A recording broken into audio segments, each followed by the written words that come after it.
नमस्कार, मैं हूं दीपाली राणा। आप देख रहे हैं कमोडिटी 360 डिग्री। बात करेंगे कमोडिटी मार्केट के 360 एक्शन की। सभी कमोडिटीज पर रहेंगी नजरें, लेकिन खासतौर से बात करेंगे कॉटन की, जहां पर इंटरनेशनल मार्केट्स में प्राइसेस में हमने उछाल देखा है। सप्लाई की टेंशंस के बीच में ये दामों में बढ़ोतरी देखने को मिली है। प्राइसेस यहां से कितना और ऊपर जाएंगे, क्या बन रहा है आउटलुक, इस पर करेंगे बातचीत। साथ ही बात करेंगे सोने चांदी की, क्योंकि त्योहारों से पहले जो मोमेंटम सोने चांदी में लौटते हुए दिखाई दिया है वो कितना टिकाऊ है। इन सब पर बातचीत करने के लिए कॉटन एसोसिएशन ऑफ इंडिया के फॉर्मर प्रेसिडेंट अतुल गनात्रा हमारे साथ है। विघ्नहर्ता गोल्ड के फाउंडर सीईओ महेंद्र लुनिया है। प्रो इंटेलिजेंट सर्विसेज के फाउंडर दिनेश सोमानी और गंगानगर कमोडिटी के वीपी अमित खरे हमारे साथ बने हुए हैं। आप सभी का स्वागत है इस शो में। शुरुआत सोने चांदी के साथ कर लेते हैं, जहां पर इंटरनेशनल मार्केट्स हो या घरेलू बाजार हो, एक्शन लौटते हुए दिखाई दिया है और 2 महीने की ऊंचाई पर सोने चांदी के भाव हमने आते हुए देखे हैं। सोना घरेलू बाजार में 1,55,000 के आसपास ट्रेड कर रहा है। इंटरनेशनल मार्केट्स में $4400 पर पहुंचा है। वहीं चांदी की बात करें तो $66 के आसपास इंटरनेशनल मार्केट्स में तेजी के साथ कारोबार होते हुए दिखाई दिया है। अब सवाल सबसे पहला तो भाव को लेकर है कि जो कंसोलिडेशन हमने 1,40,000 के आसपास सोने में देखा, क्या वो अब खत्म हो चुका है? अब क्या ये इवेंचुअली तेजी की तरफ रुख कर रहा है या क्या ट्रैजेक्टरी बन रही है? डिमांड कैसी आ सकती है? कैसा फेस्टिव सेल्स रह सकते हैं? हर पर्सपेक्टिव से करते हैं बातचीत। महेंद्र जी नमस्कार, स्वागत है आपका। सबसे पहले तो भाव पर आपकी राय क्या है, क्योंकि 1,55,000 के आसपास ऑलरेडी प्राइसेस आ चुके हैं और काफी समय बिताया 1,40,000 1,45,000 के बीच में सोने ने। क्या राय बन रही है भाव को लेकर? सबसे पहले तो दीपाली जी धन्यवाद। सबसे पहले तो आपने मुझे इस प्रोग्राम पे बुलाया, धन्यवाद। मैडम, हमने बात करी थी पिछले टाइम पे, तब हमने यही बात करी थी कि यहाँ पे कंसोलिडेशन हो सकता है और 1,40,000 1,45,000 से दरमियान रहा। जैसे हमारी बात भी हुई थी 1,42,000 के नीचे जाएगा नहीं, वही रुख अपनाया गोल्ड ने। 1,40,000 के नीचे ज़्यादा दिखा भी नहीं और इसके बाद ये जो अभी मोमेंटम आया है $4,100 क्रॉस करने के बाद, अब नहीं लगता कि ये थमेगा। $4,800 तक चला जा सकता है अभी इंटरनेशनली गोल्ड। और मैं इंडियन करेंसी में बात करूँ तो 1,55,000 अभी तो दिख ही रहा है। हो सकता है कि 1,61,000 के रेट आपको बहुत जल्द देखने को मिले। और जो हमारा टारगेट था एंड ऑफ द ईयर 1,71,000, हो सकता है उसे हमें बदल के थोड़ा-सा बढ़ाना भी पड़ेगा। तो अभी के लिए मुझे ऐसा लगता है कि हाँ, गोल्ड का कंसोलिडेशन खत्म हुआ है और गोल्ड की डिमांड बढ़ने लगी है। अच्छा, तो डिमांड के बारे में बात करते हैं। महेंद्र जी तो बताइए, डिमांड में कितनी बढ़ोतरी देखने को मिल रही है या ओवरऑल फेस्टिव सेल्स में कितना इंप्रूवमेंट आप एक्सपेक्ट कर रहे हैं, कंसीडरिंग कि हमने ना के बराबर सेल्स देखी थी, बिजनेस काफी कम रहा था वॉर वाले टाइम में, रिसाइकिल गोल्ड का कॉम्पोजिशन तेजी से बढ़ा था। तो फिलहाल इस ट्रेंड्स में रिवर्सल आप कब से एंटिसिपेट कर रहे हैं, कितना एंटिसिपेट कर रहे हैं?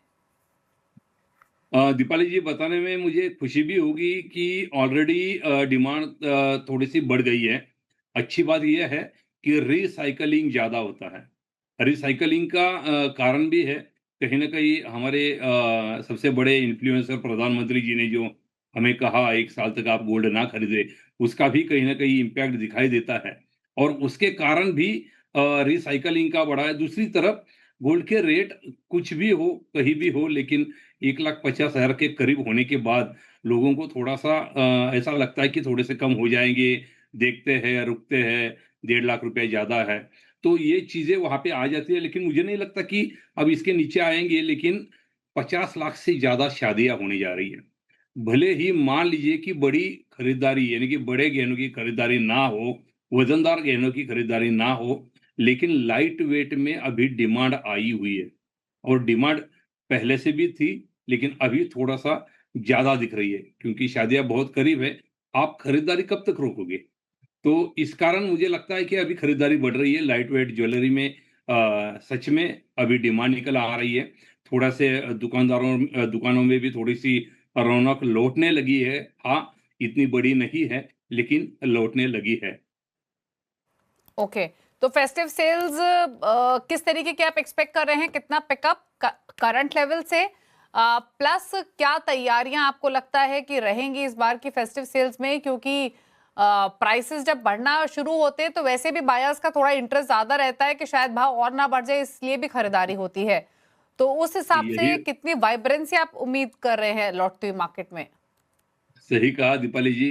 लोगों का यही आचरण हमने हमेशा देखा है। जब आपका कंसोलिडेशन मोड होता है, तब हम शांत बैठे रहते हैं कि और भी नीचे आएगा और भी नीचे आएगा, और हम अपनी खरीदारी रोक देते हैं। लेकिन जैसे ही थोड़ा बहुत रेट बढ़ने शुरू हो जाते हैं, लोगों का डिमांड बढ़ना शुरू हो जाता है। हाँ, अभी शायद लग रहा है कि बढ़ेगा, बढ़ेगा, बढ़ेगा, और फिर चालू हो जाते हैं। तो ये चीज़ है। गोल्ड में अभी ईयर ऑन ईयर मैं देख रहा हूँ कि जो बीच में का ईयर ऑन ईयर नहीं लेते हम इसे, हम क्वार्टर ऑन क्वार्टर लेंगे। यहाँ पे मुझे लग रहा है कि 10 टू 15% का जंप मुझे दिखाई दे रहा है यहाँ पे।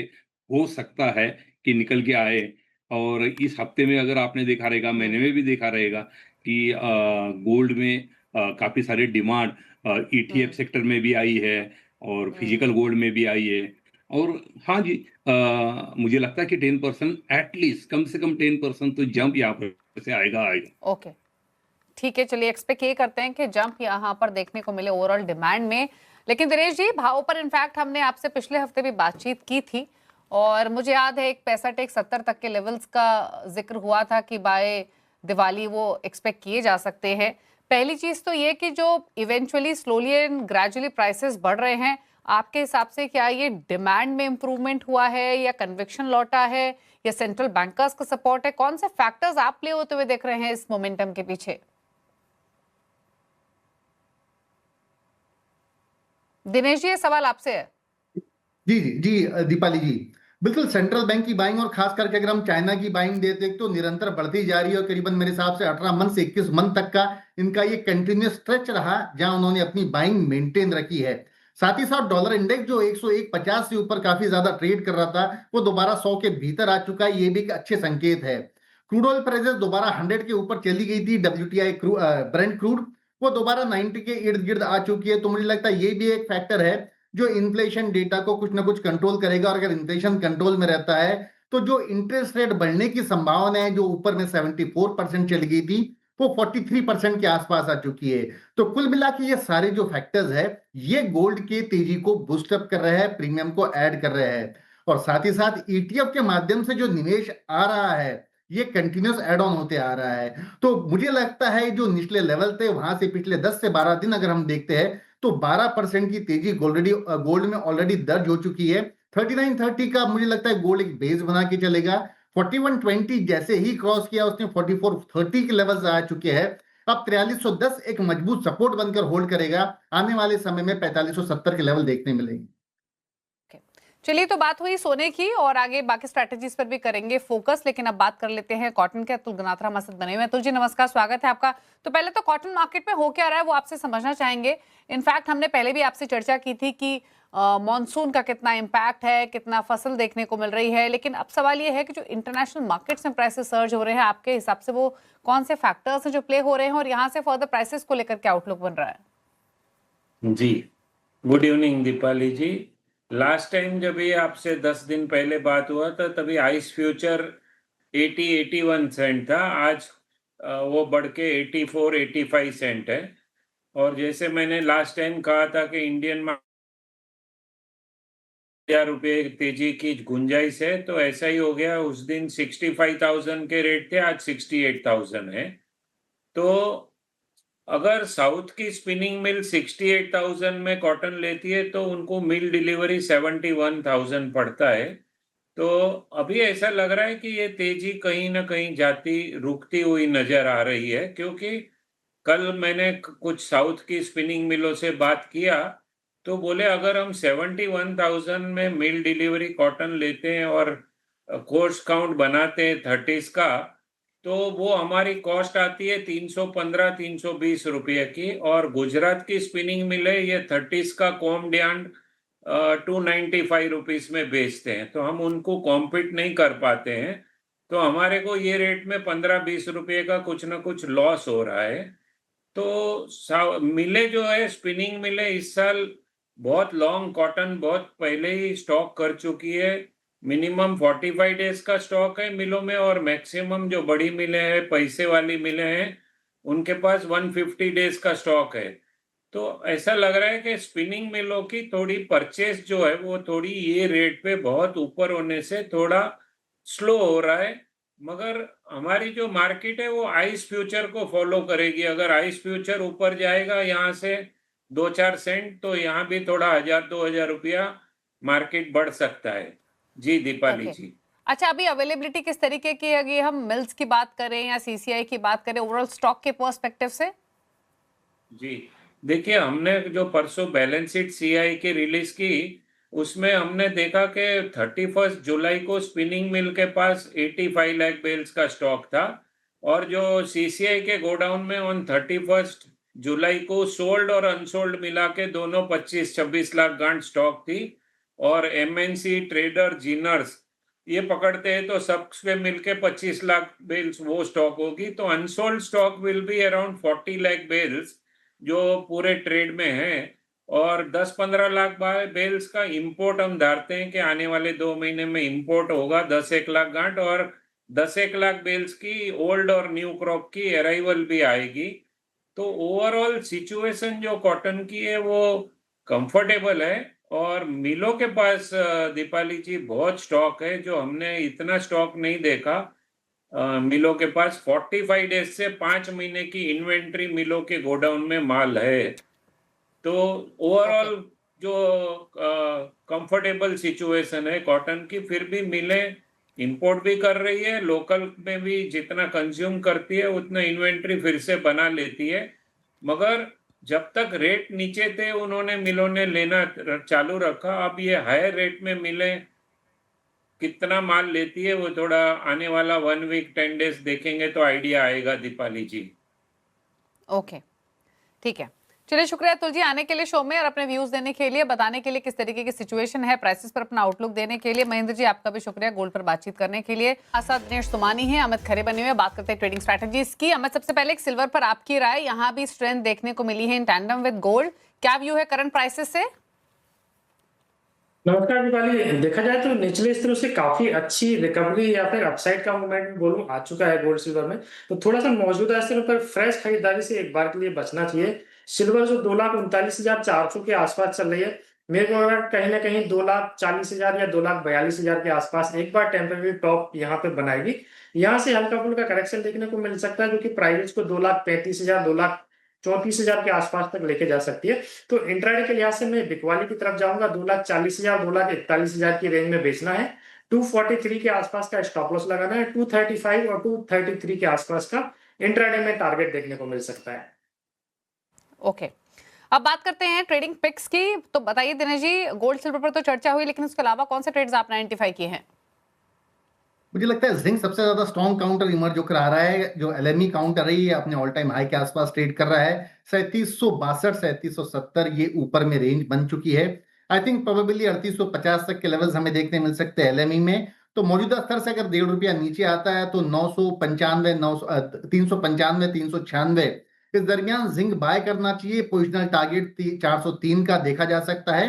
392 का स्टॉप लॉस मेंटेन किया जा सकता है। ओके, आपकी ट्रेडिंग स्ट्रैटेजीज क्या रहेंगे अमित?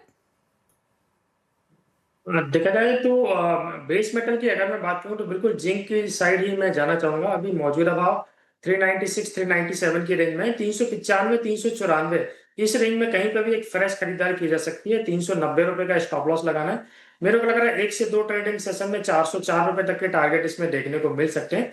एल्यूमिनियम ने आज एक अच्छा डिप बनाया है, 345 के आसपास का सडनली लो बनाया है। तो 350 या 348 की रेंज में वापस फिर से मिलता है तो 343 के स्टॉप लॉस के साथ एक बार फ्रेश खरीदारी की जा सकती है। मेरे को लग रहा है वापस 360 के आसपास के भाव इसमें देखने को मिल सकते हैं। शाम को 6 बजे काफी इंपॉर्टेंट यूएस के डेटा है, उन पर भी ट्रेडर्स को नजर रखनी चाहिए, स्पेशली एमसीएक्स वायदे के लिए।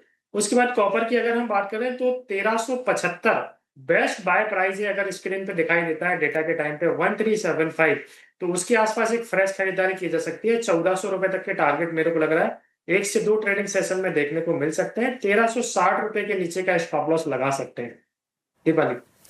ओके, अच्छा दिनेश जी, कच्चे तेल पर आपकी राय क्या है करंट लेवल से? जी नीचे 7200 से ऑलमोस्ट 8000 के आसपास आ चुका है। 8080 8120 एक रेजिस्टेंस जोन है।